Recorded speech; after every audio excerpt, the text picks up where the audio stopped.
How you doing?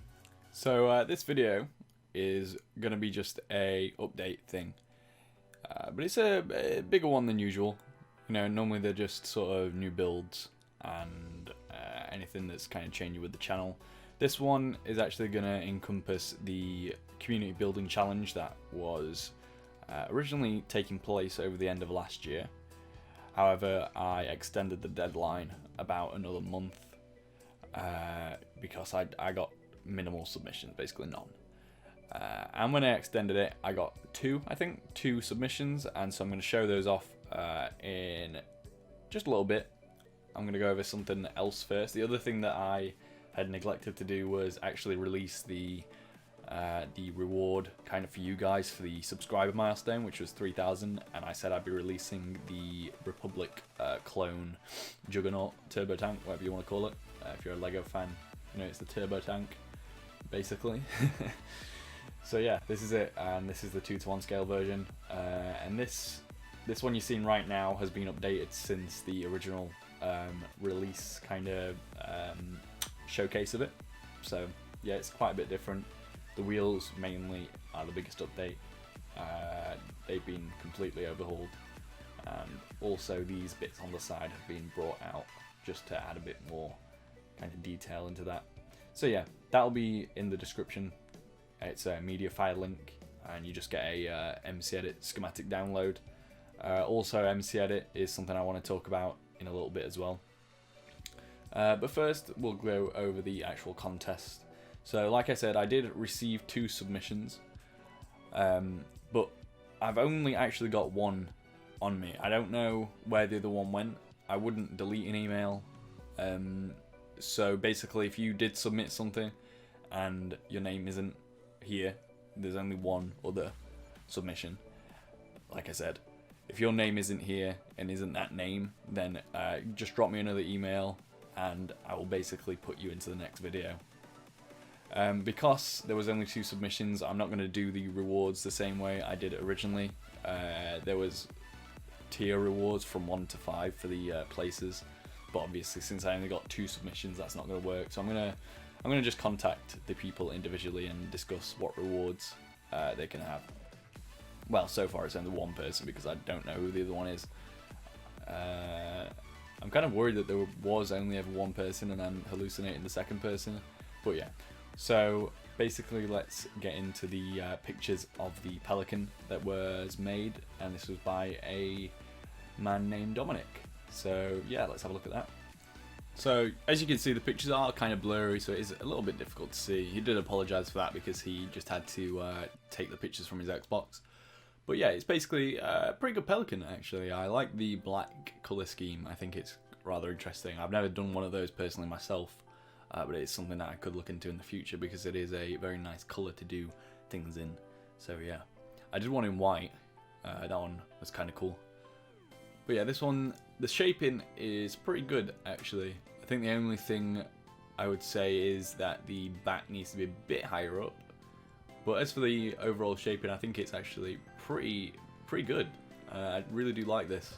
And to be honest, if more people had submitted, I think this one would still make it, you know, pretty high in the rankings, if not first place, because it is really great.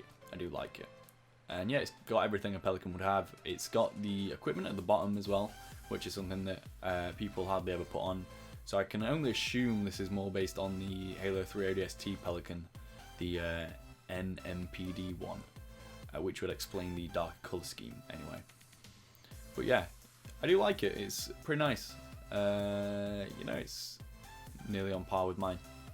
Nah, I'm joking. Everyone's are unique in their own way, and I do like this one. I think it's really good.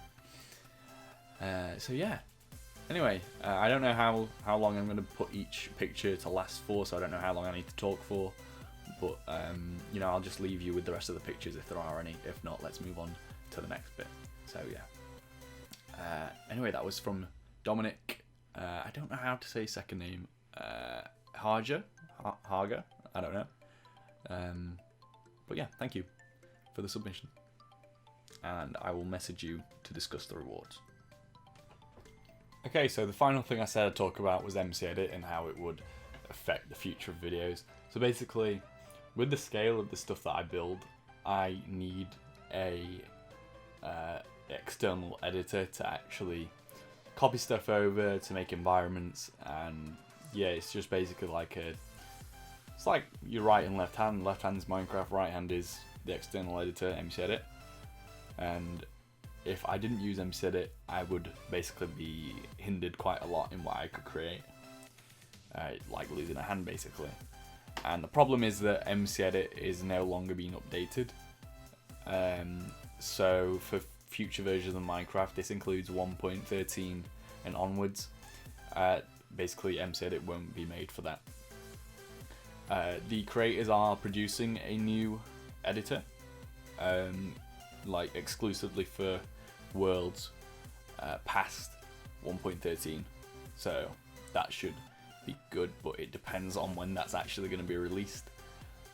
So up until that point, up until this new editor is released and I've got a little bit of time to actually learn it and you know, get it to work right with my builds, I can't move forward with the versions of Minecraft, so I'm gonna have to stay in 1.12 indefinitely basically, just until that new editor comes out. I'm sure it won't be too long, but just so you know, like, it's gonna be difficult because depending on what they release, I'm gonna be missing out on a lot of new blocks.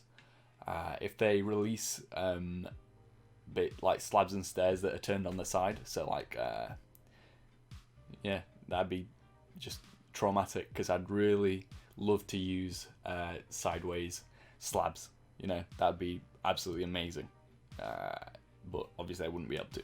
Shaders is fine. I could you know, play 1.13 1.14 with shaders right now if I wanted to, but it's just the editor that I need, so I just can't move forward with the builds, sadly. But yeah, let's see when that new editor comes out. It's called Amulet Editor, and yeah, when that comes out, everything should be okay. Oh, also, I did want to show off one build. This is something I've teased on the community page, but this is a custom made up build exclusive to this map, which is an adventure map that I'm going to release eventually, I don't know when. And it's basically a combination between the Halo 1 and, sorry, not Halo 1, Halo 2 and Halo 3 Scarabs.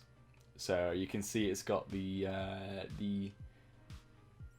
kind of freestanding support beams here on the front. It's got the little bull turret thing there, but it's also got Halo 3 elements. It's got the anti-air turret, a bit different from the Halo 3 one. The legs no longer have the kind of shin guards, as you can see.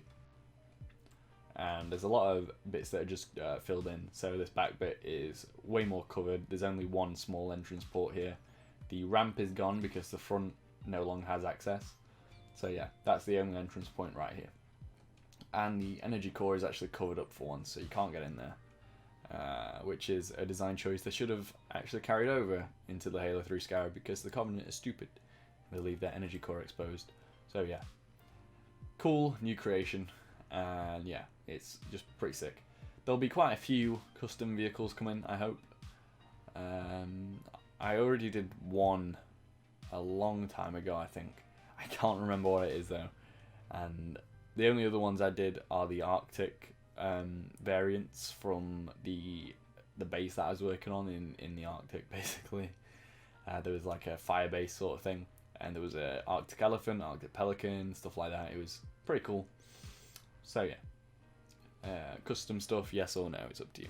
Anyway, with that, that's pretty much the end of the video. Covered what I wanted to. Well done again to Dominic for his submission. And again, if you're the other person that may have sent something in, which I don't remember, please send me another email with the pictures again and your name. Thank you very much, and goodbye.